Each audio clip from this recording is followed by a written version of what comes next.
এত চটপটি ফুচকা বাইরে খায় তারপরও স্বাদ মেটে না। ঘরে আসলেই বলে আম্মু তোমার হাতের ফুচকা অনেক মজা, চটপটি অনেক মজা, একটু বানাও না প্লিজ, একটু খাই, মন চাইতেছে খাইতে, খুব ইচ্ছে করতেছে। তোমার হাতের চটপটি ফুচকা কোনো তুলনাই হয় না কারোর সাথে, এভাবে বলে বলে আমাকে পটিয়ে ফেলে। ওরা বাইরে গেলে বলে বাইরেরটা মজা আর ঘরে খেলে বলে ঘরেরটা মজা, দুটোকেই ঠিক রাখে। আসলে অনেক চালাক মানুষ। আসসালামু আলাইকুম, কেমন আছেন সবাই? আশা করি ভালো আছেন। আলহামদুলিল্লাহ আমিও ভালো আছি। এখন মটরের ডালটা সিদ্ধ করে নিয়েছি আর সাথে আলুটাও সিদ্ধ করে নিলাম। আর এখানে জিরে একটু ভালো করে টেলে নিয়েছি, তারপর হাম্বল দিস্তে এটাকে গুঁড়ো করে ফেললাম। একদম গুঁড়ো গুঁড়ো হয়ে গেছে জিরেটা।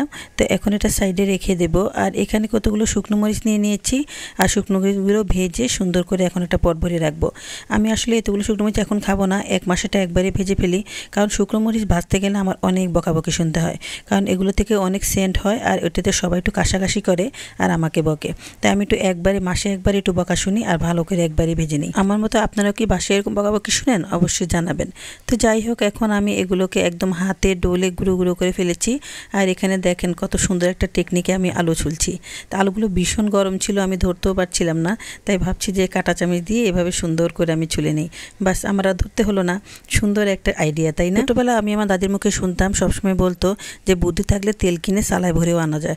তখন আমি ভাবতাম যে তেল কিভাবে সালায় আনবে, তেল তো সব পড়েই যাবে। কিন্তু এখন আমার অনেক বুদ্ধি হয়েছে, এখন বুঝে গেছি কিভাবে আনতে হবে। তো যাই হোক, আলুগুলোকে আমি এভাবে ছুলে নিলাম আমার এই বুদ্ধি খাটিয়ে খাটিয়ে। তো এখন চামচ দিয়ে সুন্দর করে এগুলোকে থেতলে নিলাম। তবে একদম গুঁড়ো গুঁড়ো করবো না, যেহেতু চটপটিতে দিব।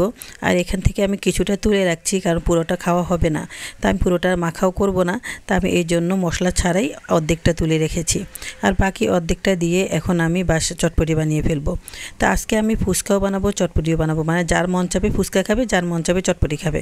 এই জন্য আমি এই সিস্টেমে বানাচ্ছি। সব মশলা মিশিয়ে ফেলছি। এখন আলুগুলো দিয়ে দিলাম, তারপর দিয়ে দিলাম শুকনো মরিচের গুঁড়োটা, তারপরে দিয়ে দিলাম একটু জিরের গুঁড়ো, তারপরে ধনিয়ার গুঁড়ো, আর তারপরে দিয়ে দিলাম লবণ। বাস হয়ে গেল। আমি এটুকু মশলা দিয়েই চটপটি বানাবো। আর এই মশলাটি চটপটি খেতে অনেক মজা হবে। বাড়তি কোনো মশলাই আমি আর ইউজ করব না। তো এত সহজে চটপটি বানিয়ে ফেললাম আমি। অথচ আমরা যদি দোকান থেকে কিনে খেতে যাই তাহলে অনেক টাকা খরচ হয়ে যায়। আর বাসায় বানালে তো আমরা একটু মন ভরে খেতেও পারি। তো এখানে পানিটা একটু বেশি রয়ে গেছে, তারপর বাকি পানিটা আবার ওখানে দিয়ে দিলাম। আর এখন কেটে নিচ্ছি শসা, পেঁয়াজ, কাঁচামরিচ, ধনেপাতা সব কিছু কেটে নিয়েছি। আর এখানে কয়েকটা ফুচকা ছিল, ওগুলো একটু ভেজে নিচ্ছি। এগুলো অবশ্য দোকানের ফুচকা, তো আমি এগুলো একটু ভেজে নিচ্ছি। তো যার মন চাইবে সে ফুচকা খাবে, যার মন চাইবে সে চটপটি খাবে। তো চটপটি আর ফুচকা দুটোটা একসাথে বানালাম। আমার ঘরে দুই ধরনের মানুষ আছে, তো তাই দুই রকমের করে বানাতে হচ্ছে। তো যাই হোক, এখানে আমি সারা বাজার ঘুরেও তেঁতুল পাইনি।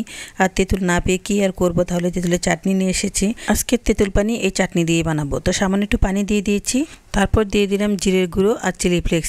এই দুইটা জিনিস দিতে আমার দেখানো হয়েছে, কিন্তু বাকি আরও তিনটা জিনিস দিয়েছি, সেটা দেখাতে মনে নেই। এখন সেটা মুখে বলে দিচ্ছি। এখানে দিয়েছিলাম একটু লবণ, আর দিয়েছিলাম একটু ধনিয়ার গুঁড়ো, আর দিয়েছিলাম একটু চিনি। তারপর হয়ে গেছে চাটনির মতো। ব্যাস, সব কাজ শেষ, এখন খাওয়ার পালা। প্রথমে তো আমার হাজব্যান্ডকে দিয়ে দিচ্ছি, সে চটপটি খাবে, তাই চটপটির মতো করে তাকে সব কিছু দিয়ে দিলাম। আর এর উপর দিয়ে দোকানের মতো করে দুইটা ফুচকা ভেঙে দিয়ে দিয়েছি। আর এখন চটপটির ফুচকা রেডি হয়ে গেছে, আর বেশি কথা বলা যাবে না। তাই আজকের মতো ভিডিওটা এখানেই শেষ করছি। দেখা হবে আবার নেক্সট ব্লগে। সে পর্যন্ত ভালো থাকবেন, সুস্থ থাকবেন, আমার জন্য দোয়া করবেন। আল্লাহ হাফেজ।